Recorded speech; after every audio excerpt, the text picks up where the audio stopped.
Welcome to another installment of Blunt Business here on CannabisRadio.com. Really appreciate all of you joining us. And, of course, you finding the show via CannabisRadio.com, the Cannabis Radio app through the iTunes Store and Google Play. And, of course, through all major podcast platforms, Apple Podcasts, Spotify, YouTube Music, among other places, iHeartRadio. It's all there for you.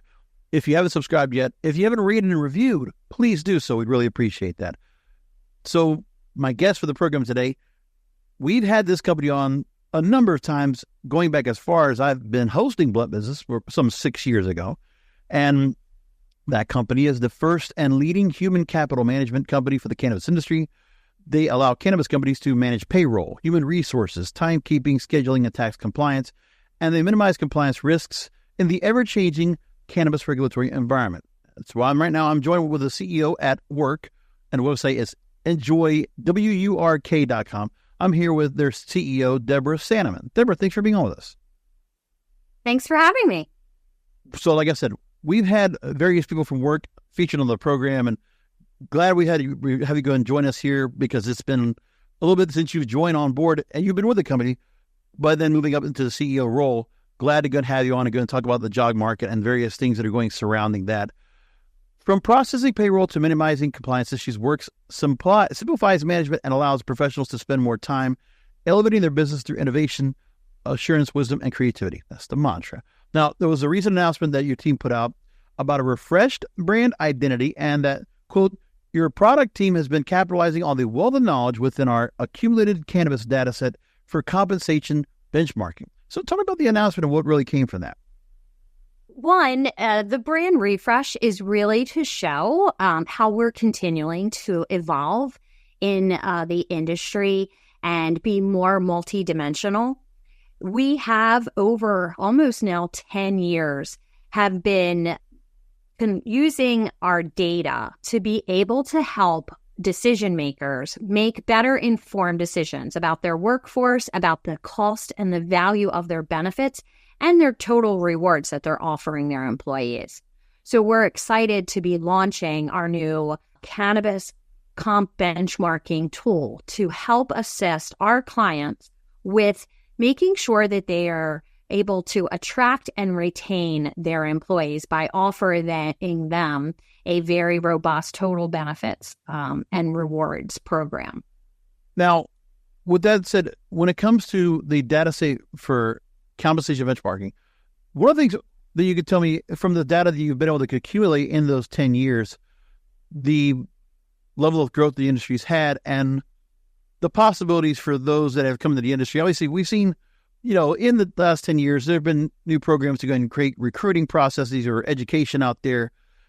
Is there anything you can tell me about what has been out there for those that have been being brought on board and what's changed in terms of the recruitment process and being able to go ahead and help in placing great talent on board or helping, in the whole process for CSHR, what's really changed of those companies you've been working with and how much have they evolved into more mainstream outfits?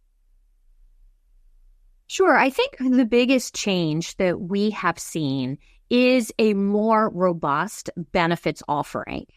Initially, what we were seeing is just more base compensation. And now, in order to attract and retain quality employees, we're seeing a build out of the different benefits that are being offered by companies. And they could be a lot of different things, discount programs for purchase within their organization. We've seen an increase in the number of benefit offerings in terms of health and life and dental insurance that are being offered. Also, different programs in terms of bonus programs for hitting incentives, especially in the retail space. So what came from a very simplified hourly wage to now a very professional benefits offering, a complete total rewards offering to attract and retain those quality employees. Do you feel like what's been offered out there in terms of resources or benefits for employees and for those employees to come into the fold and not work into another industry, because there's the whole aspect of, well, federal legalization has not come into place, and there are, only a set number of states right now with a medical or adult use program. Has that really been any deterrence at all for people to go ahead and join and embrace being part of the cannabis industry? I feel like there's going to be, there will definitely be consistency that maybe that companies are already prepared to go to legalization, to be prepared to be into that process. But I mean, are the employees there as the talent coming in as much as necessary? And are they willing to go and just take the jump and say, well, I'm not going to go to this other conventional industry. I can take my talent, my resources, which might not be anything of a cannabis-related degree, but I can work in any industry with what I have. I'm going to take cannabis as my choice. What I have really seen over the last couple of years is, I think, more stability in the industry. So I think prior to that, there was a hesitation first, the instability of making sure that those payment transactions and their biweekly pay was there and available to them, and there wasn't any hindrance in order to be paid timely. That has really subsided at this point, and now it is attractive to the other industries because I think there's such growth opportunity. We're seeing people enter this industry and saying, what a growth opportunity to really take the skills that they have learned and apply it to an industry that is so dynamic and has such opportunity, and also just market expansion. So that really, I think, has been the draw of bringing more individuals into the cannabis industry. We're still seeing high levels of turnover, unfortunately, and that's an area of that I think will start to slowly level out, but the turnover numbers still seem to be on the higher end than other industries.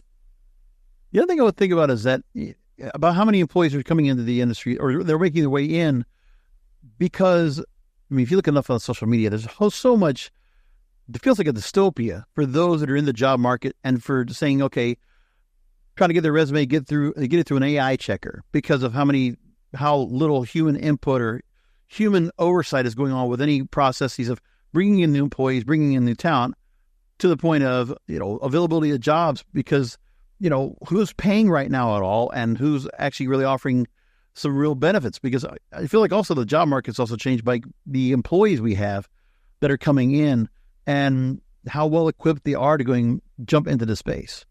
Yeah, I think the employees coming to the space and with the AI, there is a lot of, what we consider to be knockout questions.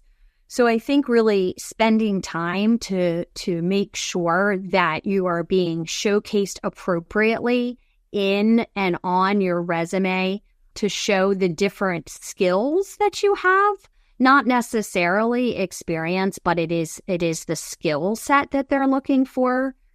So really making sure that AI isn't kind of pre-selecting out individuals just based on some information in a resume, but really giving people opportunity that are, a little bit more analytical and, obviously attention to quality. Those are the kind of things that I think AI cannot always judge by within a resume. Let's go ahead and move on. And I want to ask you now, get into some of the numbers and some of the issues currently going on in terms of helping cannabis companies right now with what they have in the job market, what's being made available to them to hire, bring on board, and what they're going to do with, the workforce that they have. So your expertise and trusted partnerships to provide guidance on 280E tax law, accounting, and compliant banking as part of your services. So we know about cannabis rescheduling. We've talked about that a lot on the program. It's soon to be finalized with the DEA.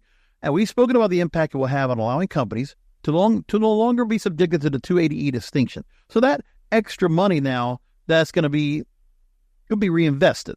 And, we've talked a lot about, well, does that go back to the employees? Does that go back into technology? Does it go back into, other investments? Or do they pocket it? Whatever it could be. I want to get your take on the immediate impact that will be great when this happens and how soon companies can take advantage of that. Where do you see it from your perspective?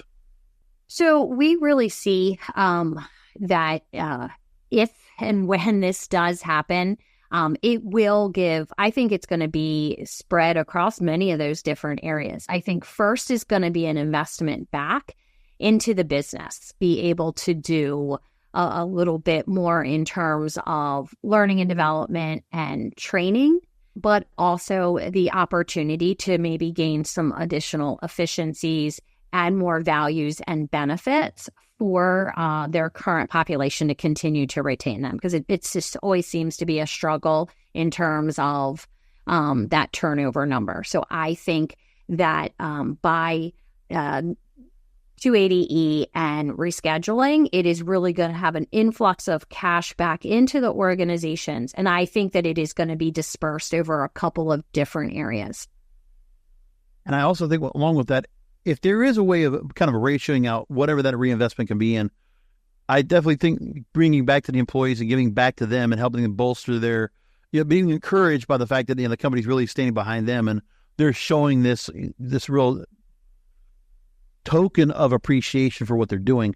I think also you got to take into effect, in my opinion, that quality control and compliance, that those issues got to be taken up. And I think what you're talking about when it comes to training, and I think actually if you could do something where you have more staffing that can be brought in terms of the compliance issue would also greatly benefit. I don't know how much of that it goes in, but I want to ask you about that too as well, about how many jobs are being put out there. If there's enough emphasis now within companies you work with, how much do they really go ahead and see that, like if it's a percentage, how much are they really focusing on compliance employment? I think that is an area where there needs to be more investment. Right. The continual learning and development in the compliance space, there can't be enough emphasis on.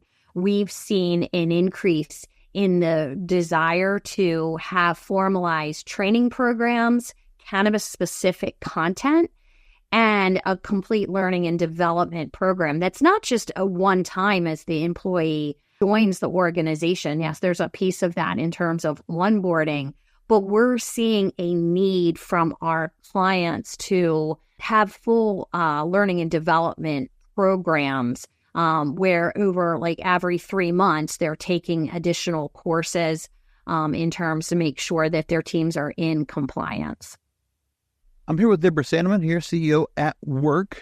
Again, website is enjoywurk.com. We'll talk more about what they're doing in terms of services a little bit later on. But coming up after the break, I want to go ahead and ask you about some recent jobs numbers and some recent information on salaries that have been going on right now in the industry, just to get your take on. And it's a lot of good news out there, a lot of good numbers. We're going to share those right now with Deborah. Coming up after a short break, stay with us. Rolling into some sponsors, but we'll be right back with more Blunt Business. Welcome back to Blunt Business. I'm here with Deborah Saneman, CEO at Wurk. And before the break, I mentioned we were going to go and talk about some recent promising and very positive numbers in terms of jobs and salaries within the cannabis industry. First of all, a recent report that stated that America's cannabis industry now supports 445 full-time jobs, a 5% gain over last year. And the increase in full-time equivalent jobs is supported by the $28.8 billion worth of legal cannabis products sold in 2023. That's an increase of $2.7 billion over the previous year. So, I mean, obviously that can be attributed to the fact we have new states that have greenlit for adult use or medical use in those various states. And, within also just growth within already states that have been established. So talk to me, Deborah, about the resilience of the industry compared to what other sectors are doing that are tackling, say, AI integration, massive cutbacks on layoffs, like other major industries. They're not doing so well with the market, but cannabis has been resilient through various things. We've talked about essential services during the pandemic, but even then after that, it's already been 4 years removed. The industry's doing really well, and not many other industries can say that. Yes, I think hopefully what we will continue to see is that steady growth in terms of the number of jobs and positions that are available. I think with brand expansion, we're also seeing a need for increased number of jobs and opportunities that are out there. Now, when I also look at the jobs, then there's the salaries. So there's a report from Force Brands. They're shedding light on the remuneration landscape within the cannabis industry, and CEOs at major cannabis companies earning right now an average of $416,240 annually. Which is 10 times more than the mid-level managers. So in that case, it is a pretty wide gap between the fact that that means under to what? So it's going to subtract 10 times off of that. So the $40,000 to $50,000 range for mid-level managers. And they also talk about the fact that anticipating potential delays in federal legalization, recruiters are actively seeking hyper-relevant candidates from outside the cannabis domain, individuals capable of aligning with a core cannabis culture while applying best practices from more traditional customer industries. And they look at other areas where the largest 3-year salary increases have been from vice president of fulfillment, master grower, controller, brand manager, and B2B sales manager. They've had substantial salary increases. Those are the jobs that have been, more pliable. And, if people are looking to go and get to a bigger salary, they're looking at these other jobs in the space. But again, mid-level, there's quite a bit of a gap. So what about in the recruitment and placement process here that you've seen in terms of what companies have been able to offer? Have you seen where, do you feel like the gap could be narrowed down somewhat? Do you feel like it's pretty much where it should be? I think right now it is finding from other industries of really bringing that expertise into this area. So while I think that gap is larger now, I do see that gap being closed over the next couple of years. I really think it's just really the attracting into the market, and then you'll see that get a little bit smaller over time. Now, I make the distinction about when I look at those numbers between mid-level managers and what CEOs make. But still, if you look at the millions of dollars and the work compensation bonuses and all that all of the CEOs are making, out of what is being made within those said companies, they're not making anything close to what their counterparts are in mainstream industries. And I wanted to ask a two-pronged question. What do you think about the fact of where CEOs are coming into the space, knowing that they're not going to go ahead and make the kind of, expansive, exponential levels of salaries that they can make in other mainstream industries? And does that kind of hold certain companies from getting the kind of CEOs they could really get? Is that a bit of a thing where the money structure and the lack of money that's going to be out there for a CEO, does that deter certain people that could be a great CEO for a company? Is that going to be something that's going to keep them away from taking that position? I don't believe that it will. I think that, and as we all know in cannabis, there is a lot on the horizon and there's a lot of potential. So I think the ideal CEO is not thinking more in the short term, but in the long term in terms of what that opportunity could be. And they're structuring their compensation packages for that opportunity and that potential growth. So I think that it will start to level out as, there is rescheduling. I think we'll see that being available. And I think you'll see people are really outside of the cannabis industry. There's so much skill and expertise that will just help further the industry. And sometimes that is also something that is very attractive coming in from outside of this industry. And one other area I'd also noticed that from your team's website, you referenced a story that came about the fact about remote jobs that are being much more available, and a lot of the jobs for companies that hire for work from home. We know that a lot of companies, they've had a struggle with getting people back to the office. If that office environment is going to be something that will still kind of thrive once again, unless it's being forced by a company. What do you see about that right now in terms of, can that get turned back around? Can they go ahead and flip everything back around to where it was in 2019, where the office environment, the collaboration in person, can that be brought back? Is that something that companies are really kind of worried about right now, and how much that affects what they're able to go and do? I don't believe that it will go back to a pre-pandemic in terms of 100% in office and collaboration. I think people are getting creative in terms of how they collaborate. And what I think that people realized more than anything was how successful and how productive they can be in more of a hybrid environment. At Wurk, we are about 95% a remote organization. We have some functions that, requires us in terms of having some of our team members in the office. But we try to balance that, giving people the opportunity, creating opportunities for collaboration across the country at different times during the year, and also in how we work in terms of our leadership team. So I think it requires more focus on great communication, but collaboration and doing on different days, areas and opportunities where people can learn from each other. I think we'll continue to see a hybrid and a blend of where you can have that work-life balance without having to be in an office 5 days a week.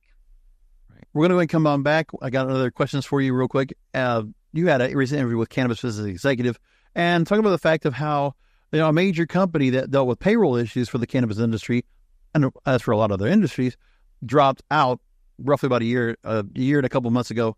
And what has changed to go ahead and fill the void? You were asked about that. We're going to go ahead and ask about that with you. Deborah Saneman, CEO of Wurk, is with me here on Blunt Business, and back with final questions after this. Rolling into some sponsors, but we'll be right back with more Blunt Business. We're in the home stretch. I'm here on Blunt Business with Deborah Saneman, CEO at Wurk. Website is enjoywurk.com. And you recently sat down with Cannabis Business Executive, and you were asked about the Paychex decision, Paychex, major payroll company, announcing last year they would no longer work with cannabis companies, and many companies were left high and dry as a result.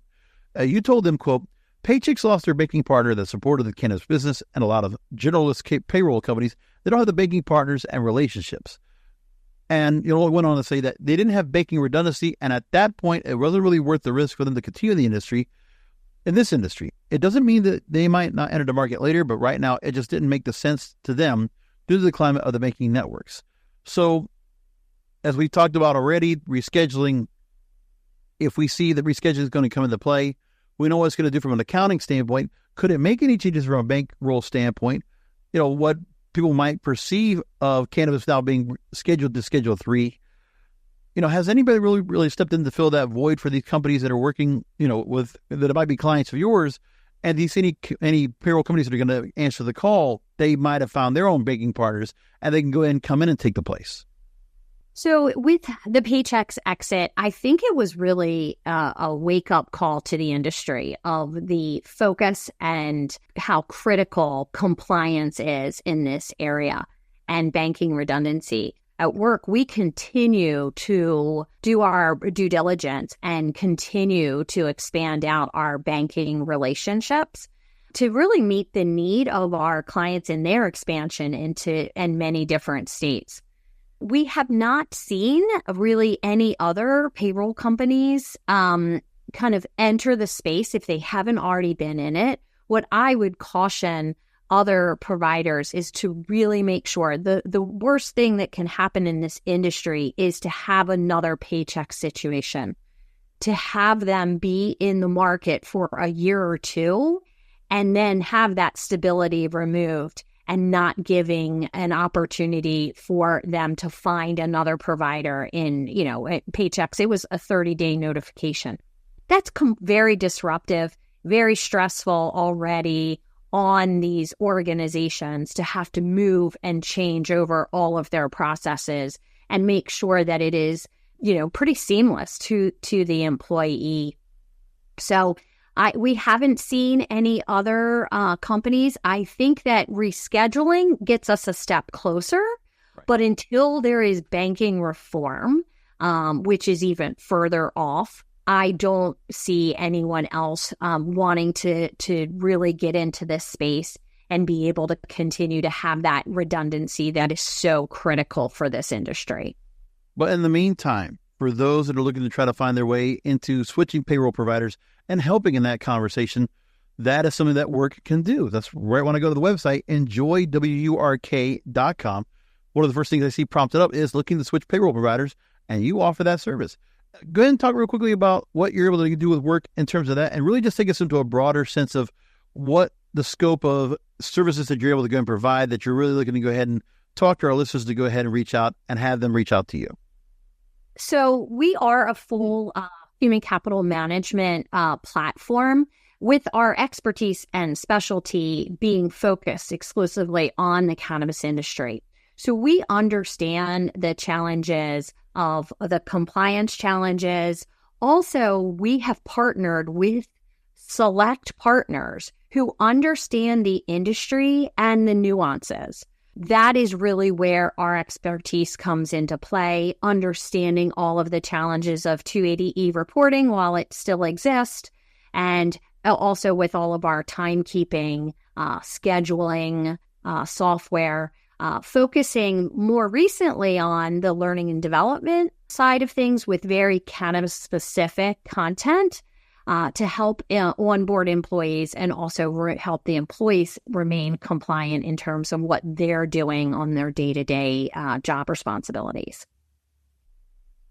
So wonderful. I love what you've been able to go and do. Again, 10 years plus in the industry where Wurk has been really there and just has been a stalwart when it comes to these areas, when it comes to hiring, human resources, scheduling, timekeeping, payroll, various other data services, various other, again, as human capital management. It's really wonderful what your team's been able to do all these years and continue to go ahead and go forward. So for those that want to go ahead and reach out to your team to work on all this, obviously, you and your team are well-minded and well-experienced and well-read in what's going on right now in terms of the job market when it comes to human resources and various things that any good self-standing cannabis company could really utilize from a team like yours. What should they be doing right now to go and reach out to you? Where should they go and sign up? And, what would you like them to go and make sure they have in front of them before they go and reach out to you? Sure. For us, we're really here to help guide them through this process, act as a expert and as a trusted advisor to organizations, making sure they're asking the right questions of their providers. I think so many times that is something that is overlooked. They're looking at more functionality than asking the right questions on how and when the funds will be moved from the organization into their employee accounts, what happens in the risk of failures. And so what I would suggest is have a conversation with our team. Our team is here to, again, be that trusted advisor, help in guidance, and help them find a solution that is best for their organization. We can tailor solutions and customize them for a need of an organization that is continuing to grow. We want to grow with and help support these organizations so that they are able to scale. Fantastic. I really appreciate you taking time out to talk with us, Deborah, and sharing what everything's going on right now in terms of the job market and what your team's doing at Wurk. Again, the website is enjoywurk.com. Again, Deborah Saneman, CEO of Wurk. Thank you again for joining us here on Blunt Business. Really appreciate you taking time out. It was great talking to you today. And listeners, again, we always appreciate you joining us here on the program. Come back and join us for another edition next week. We'll talk to you next time.